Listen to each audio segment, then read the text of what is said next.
ಧರ್ಮಣ್ಣ ಇಲ್ಲಿದ್ದಿದ್ರ ಬಗ್ಗೆ ವಾಡ್ಯಲ್ಲೇನಾದ್ರೂ ಹೇಳಿದ್ನ? ಉಸಿರು ಬಿಟ್ಟಿಲ್ಲ ಸಾಹೇಬ್ರ, ಮೂಗನ್ ತರ ಇದ್ದ.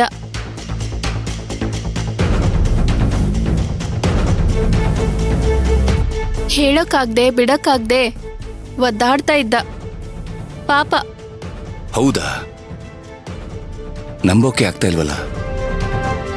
ಆ ಭೀಮಾಂಬಿಕಾ ಬಂಟ ಇಲಿ ಮರಿ ಆಗೋದ್ನ? ಇಲಿಗಿಂತ ಕಡೆಯಾಗಿದ್ದ ಸಾಹೇಬ್ರ. ಈ ಗಟ್ಟಿ ಚಪ್ಲಿ ತಗೊಂಡ್ ಹೊಡೆದಾಗ ಮನುಷ್ಯರು ಗರ ಬಡ್ದಂಗ ಆಗ್ತಾರಲ್ಲ, ಹಂಗ.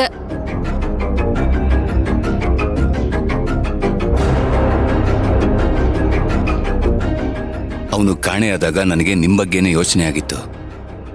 ಸದ್ಯ ನೀವ್ ಹೆಂಗೋ ಬಚಾವಾದ್ರಿ. ಆದ್ರೆ ನೀವು ಸ್ವಲ್ಪ ಹುಷಾರಾಗಿರಿ. ಅವನೇನಾದ್ರೂ ಬಾಯ್ ಬಿಟ್ರೆ ನಿಮ್ಗೆ ತುಂಬಾ ಪ್ರಾಬ್ಲಮ್. ಅವ ಬಾಯ್ ಬಿಡಂಗಿಲ್ಲ ಸಾಹೇಬ್ರ. ಅದಕ್ಕೊಂದು ಬಲವಾದ ಕಾರಣ ಐತಿ. ಕಾರಣನಾ? ಏನು?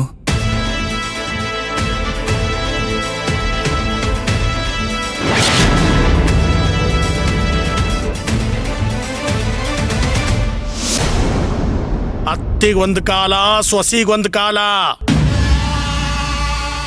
ನಾನು ಎಂಥ ಕ್ರೂರಿ ಅಂತ ಗೊತ್ತಿದ್ದ ಮ್ಯಾಗೂ ಬಾಳ ಕಾಟ ಕೊಟ್ರಿ. ಇವತ್ತು ಮಾರಿ ಜಾತ್ರೆ ನಡೆಸ್ತೀನಿ.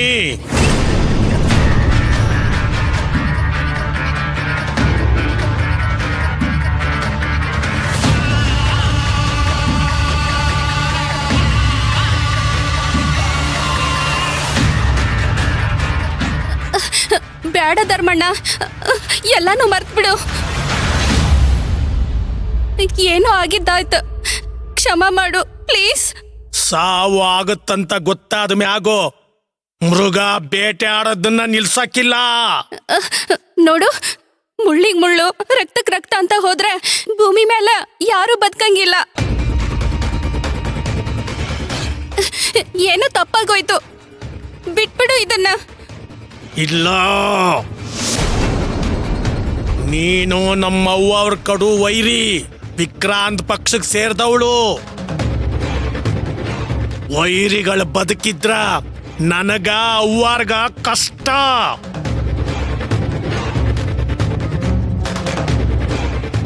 ಅವ್ವರು ನನಗ ಅನ್ನ ಇಟ್ಟಾಕಿ ಅನ್ನಕ್ಕ ದ್ರೋಹ ಮಾಡವ ನಾನಲ್ಲ. ಎಲ್ಲ ವಿಚಾರ ಹೇಳ್ತೀನಿ ಅವ್ವಾರ್ಗ. ಇವತ್ತು ನಿನ್ನ ಮಾರಿಗ ಬಲಿ ಕೊಡದೆಯಾ?